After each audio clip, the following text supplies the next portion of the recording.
खुलुमबाय गोजोन फुंबिलि फैदो दासान्दिनि मोननैसो गोदान खौरां मिथिना लानि जुदि नोंथाङा चेनेलाव गोदानब्ला चेनेलखौ साबस्क्राइब खालामनानै ला जाहाथे फुंबिलिनि समावनो खौरांखौ मोननो हायो। मोनसे दुखुनांथाव खौरां मैदेरनि गाग्लोबनायाव गोब्राब जोखोम जादों सासे बर' फिसा।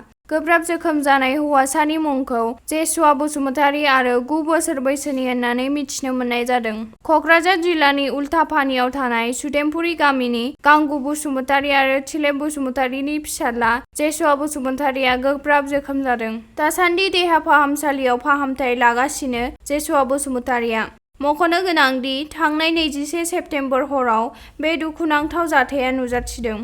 2023 बोसोराव आसाम पुलिसआ गोजौ थाखोनि मावसुमाफोरजों लोगोसे बिफाननि गासै सा 4807 मावसुमाफोर मासि जौगाहोनाय एबा प्रम'शन खालामनाय जादों।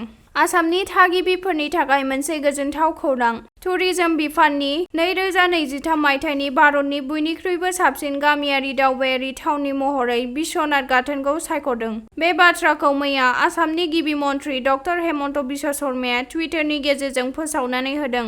भारतनि 31 रायजोफोरनि गासै 791 एप्लिकेशननि गेजेराव सायख'नाय जादों। बेनि गेजेरावनो आसामनि बिश्वनाथ गाथोनआ बयनिख्रुइबो साबसिन गामियारि दावबायारि महरै सायख'जादों। मख'नो गोनांदि बिश्वनाथ गाथोनआ बिश्वनाथ सारियाली सहरनि खोला फारसे दं। बे थावनिखौ गुकथुकाशी मुङैबो मिथिनो मोननाय जायो। मिथिनो मोननाय बायदिब्ला बे सहरखौ बिश्वनाथ थानसालि मुङाव दोननाय जादों आरो बे गाथोनाव गुबुन गुबुन मोदाइफोरनि थानसालि बानायनानै दोननाय दं।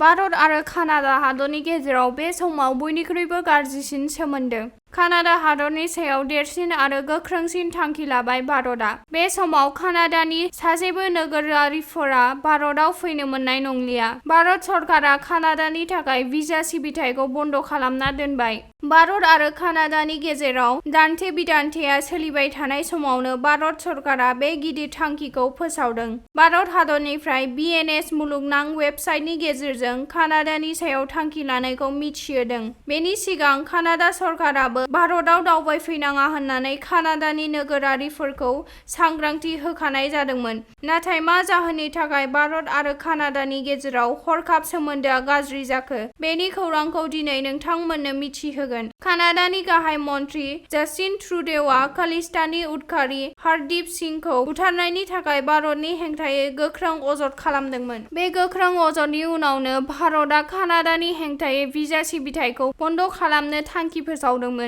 टिभि चेनेलनिसिम भारत सरकारनि जर'खा बिथोन। गिदिर दाय गोनां उदखार होबथाजानाय आफादफोरजों लोब्बा थानाय सुबुंखौ सावरायनायनि जौसां एबा सावरायनायनो खाबु होनायनिफ्राय जानगाराव थानो खावलायदों। संबिजिदनि आर्टिकल 19 आरो सिटिएनआइनि आवथायाव हेंथा थानायखौ नोजोर लाखिनो खौरां बुथुमनो खावलायदों मिरु सरकारा। खौराङा एसेनोसै गोजोन्थों।